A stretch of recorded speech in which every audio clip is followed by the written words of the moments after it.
Hi buddies! Welcome to Emergency Pineapple Studios, where I talk about things that I love and hopefully you do too. Today we're going to go back to the worlds of D&D and we're going to talk about character creation. So I know that character creation is like a center part of this hobby, but it can take a while. Like I know people who have written novels about their characters' backstories, and it's on the one side impressive, on the other side a little daunting. But then there's some people who they want to be able to make a character really, really quick and then jump right into the campaign. So I decided to help this process by making characters based on the races that I think best fits them. So in this series, I will pick a race, and then I will go into the background and culture of those races, and then for character concepts, pick a class and a background that well fits those characters. Now, I know there are different skill levels and interests and play styles for various characters, which is why I'm actually going to come up with 3 different quick builds. The first one is going to be the basic quick build. And what this means is this is going to be the character that fits with the stereotypes and societal norms of whatever race they happen to be, that are also the simplest to play.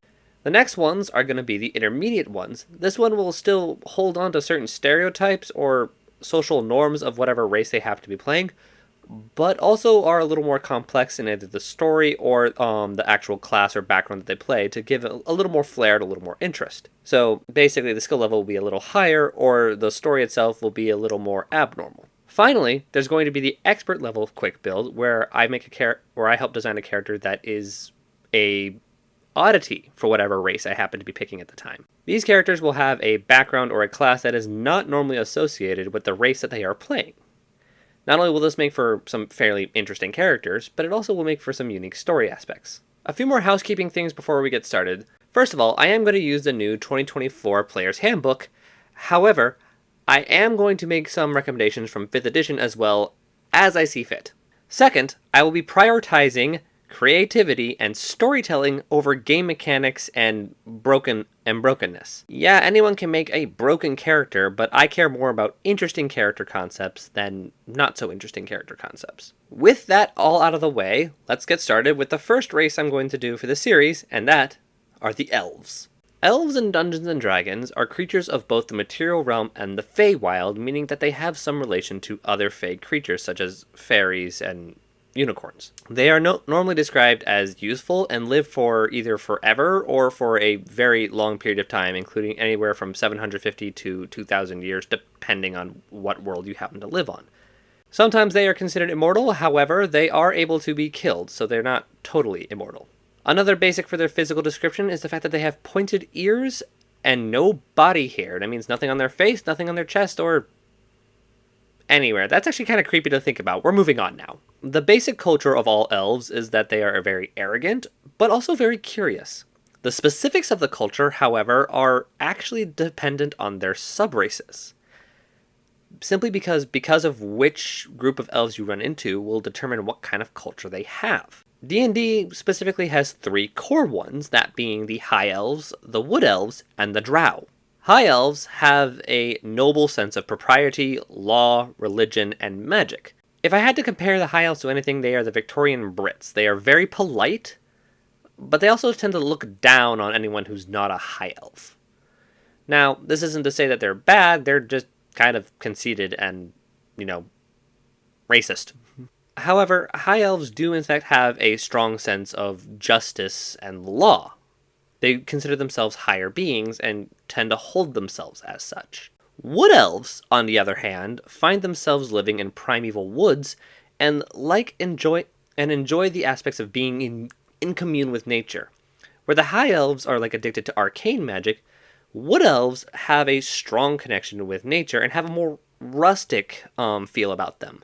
Now, they are a little more savage than their high elf cousins, but they're also probably the most friendly of the elves, to be honest, which is saying a lot. Now, they'll still not, trust non-elves, but they're more likely to be friends with humans and dwarves and various others, depending on which world you're playing in. Basically, out of all 3 elves, the Wood Elves tend to be the nicest, on average. The Drow, on the other hand, are also called Dark Elves, and the reason why they're called this is because not only do they have a strong connection with the Feywild and the material realm, but they also have a strong connection with the Underdark. Now, the Underdark can sometimes be confused with the Shadow Realm. It's actually its own thing. I might make a whole video about that, but we're not talking about that at the moment. Drows are specifically known to be very untrusting and untrustworthy. Drow also have a strong connection with shadow and stealth-based magic. On top of that, they're incredibly matriarchal. And like I said earlier, Drows don't trust anyone and nobody trusts them, so it's a mutual distrust. So how do I create quick builds for a race that has like 3 different cultures? In short, I'm going to have to make 3 different builds per section. There's going to be one for the High Elf, one for the Wood Elf, and one for the Drow. So I'm not going to be as detailed as I would probably normally be for the rest of these videos, but I am going to try to, cover all my bases with these elves. So let's get to it. So let's start off with the basic builds. The High Elves have a love for law, order, religion, and magic. With all that being said, I think the most basic thing they could probably be is a paladin. Paladins are not only considered one of the most powerful classes that you can be, but on top of that, they also happen to be very into law, order, religion, and magic, like the High Elves. To keep with the high and mighty idea of being a High Elf, make sure you take the noble background. And with your skilled origin feat, make sure you take religion, persuasion, and insight as your 3 skills to have proficiency in.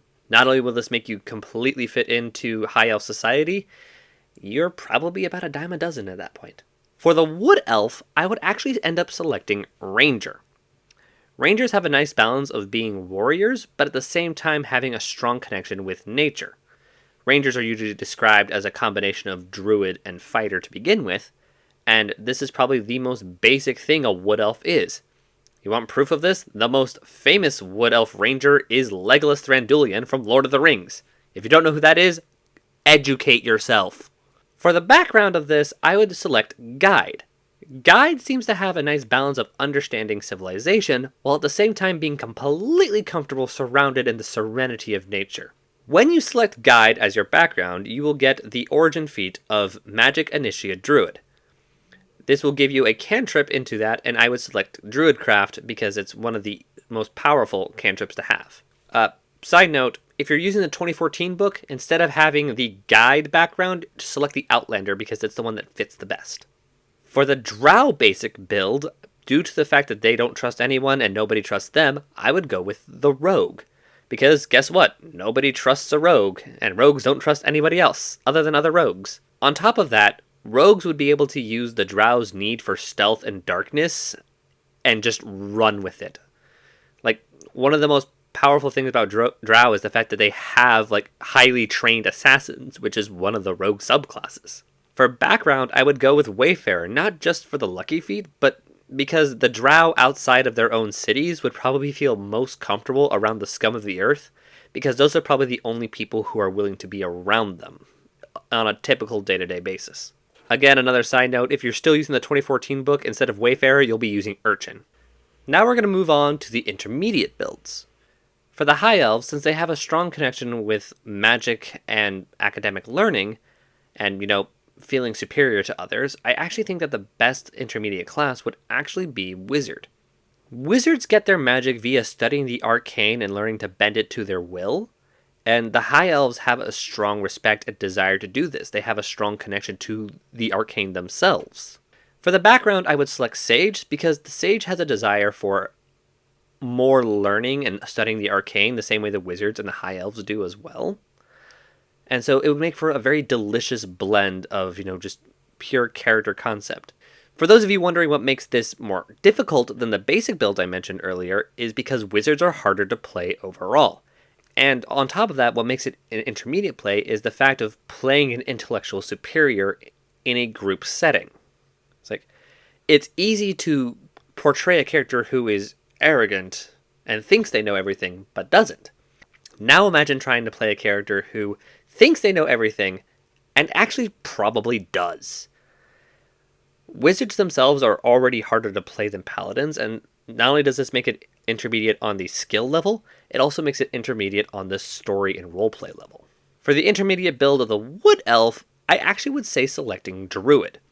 Kind of like how the Ranger has a strong connection with nature, Druids do as well. The reason why I'm putting the Druid as the intermediate build is because spellcasters, like I mentioned earlier, are a little harder to play than martial characters. On top of that, druids themselves are extremely difficult because they actually require a lot of imagination. Druids and their wild shape have the ability to turn into almost any animal possible, so long as the druid has actually seen the animal, and it falls under a certain challenge rating. This means characters have a lot more imagination to come up with certain creatures that they can turn into to best benefit their party, whether it's turning into a tanky bear or turning into like a stealthy panther. So the mechanics of it are a little more complicated than the basic build, but on top of that, it still maintains to the wood elf stereotype in being in tune with nature. And that's why I think it would pair very well with a wood elf. I would say if you needed to choose a background for this, I would recommend the Hermit one, so that would get you the healer origin feat. So that way you can lean more into being like, truly in one with nature on both the offensive and the healing side of things. The Drow's intermediate build is actually going to be a warlock. Out of all the elves, the Drows are the ones more likely to make a deal with some sort of other power in order to achieve whatever goals that they have. And they're more likely to do it with less than stellar beings. And since Drow are elves and have a connection to both the Feywild and the Underdark, it actually doesn't matter what warlock patron you end up picking, because all of them can make sense, because the Drows are willing to make deals with less than stellar creatures, whether they're a celestial, a fiend, or old ancient being, it doesn't matter. They are more likely to want to make those deals to get that little edge in power. And I think it just really works synthetically. Now, there's not really much of a background I would really recommend, but because I have to choose one, I'm going to select Merchant. Considering merchants have to deal with anyone, a merchant's more likely to make deals with a higher being even on accident to get what they want, either whether that's wealth or power. And since warlocks are doing that anyway, it works really, really well. Now, what's really kind of funny is now that the Drow have gotten the lucky feat twice as their origin feat. If I had a nickel for every time that happened, I'd have 2 nickels. Which isn't very much, but it's weird that it happened twice. And now we get to probably my favorite part of these videos, which is going to be the expert complex builds. Remember, I'm prioritizing story over actual game mechanics here, so keep that in mind. Oh, also, most of the time when I do this, these characters are going to be outliers from the normal society that they would be. So, with that out of the way, here are what I think the complex characters are. For the High Elf, we're going to make them a Barbarian. I know Barbarians are technically easier to play than most, but hear me out. High Elves are known for their dismissive politeness. Barbarians are known for their rage and their fury. And the fact that these are two very clashing ideals, if you had a character that was both a High Elf and a Barbarian, oh my word, that would be really cool to see and very unique. For the background, I had a hard time choosing between the farmer or the sailor backgrounds, but both involve something that High Elves are not known for, and that's hard labor. The farmer comes with a tough feat, so they'll be able to take more hits, whereas the sailor will get the tavern brawler, and like I mentioned earlier, imagining this little Twinkie High Elf trying to start a tavern brawl would not only be entertaining, but it'd be far more entertaining if they challenged like a Goliath or a Minotaur to like a brawl and won. That would be really cool to see. For the Wood Elf, I think the cool complex character build would be a Warlock for them. Wood Elves would see the Eldritch magic that Warlocks use as sort of criminal, to say the least. Speaking of criminal, that's the exact background I would choose because the Wood Elves would think that, going against the laws of nature as a crime. So having this Wood Elf Warlock criminal not only makes the character fairly interesting, but it also guarantees that the character is not necessarily going to be a goody two-shoes. There's going to be a lot of darkness that goes along with this particular Wood Elf. And I think the fact that they're willing to make a deal with some sort of dark power should say a lot about the character build. Plus, having the alert feat is actually kind of amazing. And finally, we have the Drow. And what do I think the Drow's more complex expert build would be for a very unique character? Cleric. Okay, hear me out on this one. Drows are known, like I mentioned before, they're known to be very untrustworthy and mistrusting. Now, take that same concept and put it in a missionary, for example. A cleric, a bringer of light in the form of a dark elf. that is a story in the making. And on top of that, if you make them an acolyte, which normally goes really well with cleric, you're going to end up with a very powerful and, heartwarming story. If you have a drow cleric acolyte, they are not going to be accepted by their own people. And on top of that, there's going to be a lot of concern from all the people that they're going out of their way to help. Not only is this an interesting character concept, but it is so far away from what the drows normally are that I think that if anyone plays a drow cleric and is specifically an acolyte, it would be really cool to see their missionary work over the course of a campaign. And I think that anyone who plays one needs to be commended. And there you have it. Quick builds for the various types of elves. If you like the character concepts you saw in this video, or if you have some of your own that you want to share, leave them in the comments below. Also, make sure to like and subscribe so you can see any more videos that are coming out, as well, because this is going to be the beginning of a series and I would like to continue doing these. And that's all I've got for you today. See you next time. Have fun delving those dungeons.